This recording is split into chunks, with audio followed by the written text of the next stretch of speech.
Defining linearity. This video's guest of honor will be a mummy that looks like it crawled through a swamp. Swamp mummy. All right, so in this problem post, we're going to look at a bunch of functions and determine whether or not they are linear. So in the first one, we're given a table, and we got to figure out if it's linear and also explain. Well, looking at the rate of change of this table, we're going to analyze how far it's moving up on the x's and in relation the outputs, the f of x, how far are they going up. So it looks like every time I'm going up by 1, right, from 1 to 2 to 3. And for the output values, 3 to 7, that's an increase of 4. And 7 to 11, that's another increase of 4. So every time I go up by 1 on the x's, I'm going up by 4 on the y's, the f of x's. So this is demonstrating a constant rate of change. So we'll say yes, since there is a constant rate of change of 4. Constant rate, that's the keywords for linear, constant rate of change of 4. So every time we go up by 1 on the x, we go up by 4 on f of x. Number 2, determine if the function g of x by given graph is linear. Weird wording. Anyway, all right, well, we have this graph, and it's a curvy function. And this is definitely not linear because linear functions are straight lines. So since this is not a straight line, this is a curve, it's nonlinear. So we will say, actually, we'll call it by its name, g of x. G of x is nonlinear, meaning not linear, because the graph is not a line.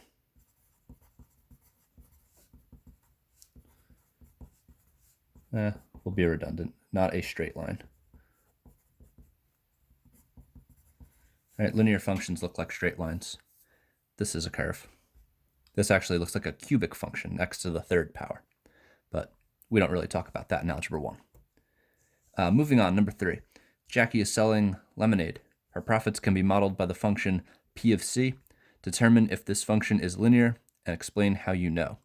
Well, looking at her profits, her function here, we know that the equation of a linear function is y equals mx plus b. And it looks like this profit function fits that form. For example, it looks like she had to buy a bunch of stuff to have this lemonade stand.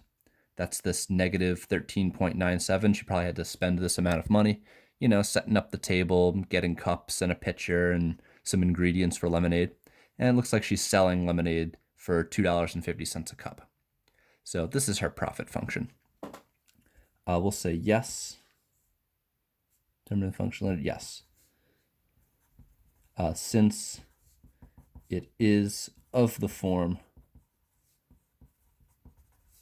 y equals mx plus b.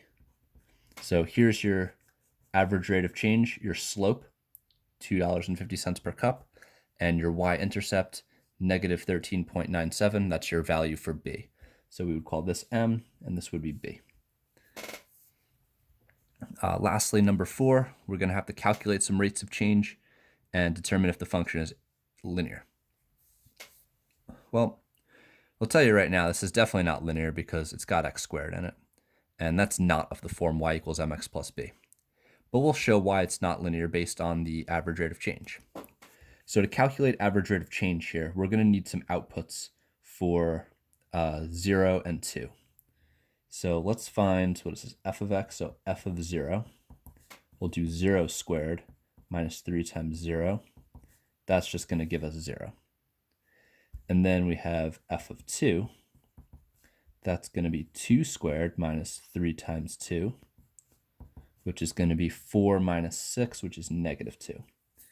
All right, so now we got some coordinate points here, and we can do our average rate of change formula. Remember, that is y2 minus y1 divided by x2 minus x1. So if I did that for the interval 0 to 2, I have my input values are 0 and 2, so I'll do 0 minus 2. And then my output values, I had another 0. And for 2, I have -2, so minus -2.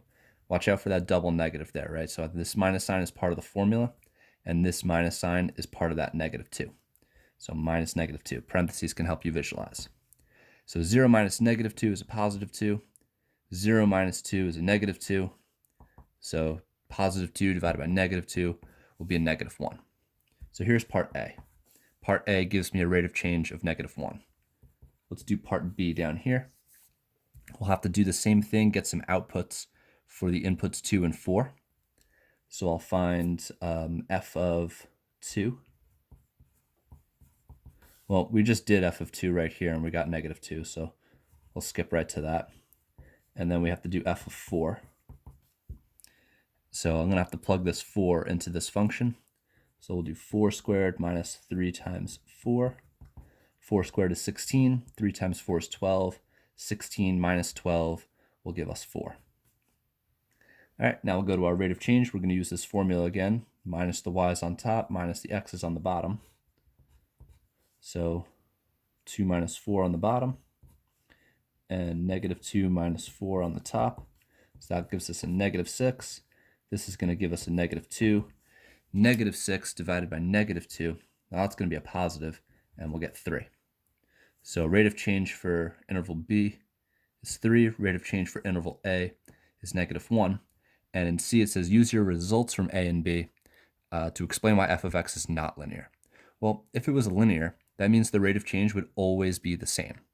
But since we got 2 different rates of change, that's not linear because it's not constant.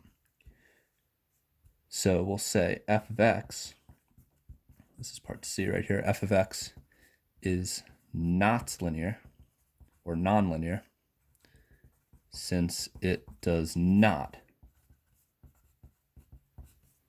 have a constant rate of change.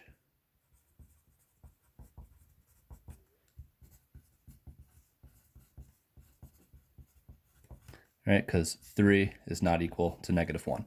If these things were the same, if we got the same answer, that would demonstrate a constant rate of change, but we didn't get that, so it's nonlinear.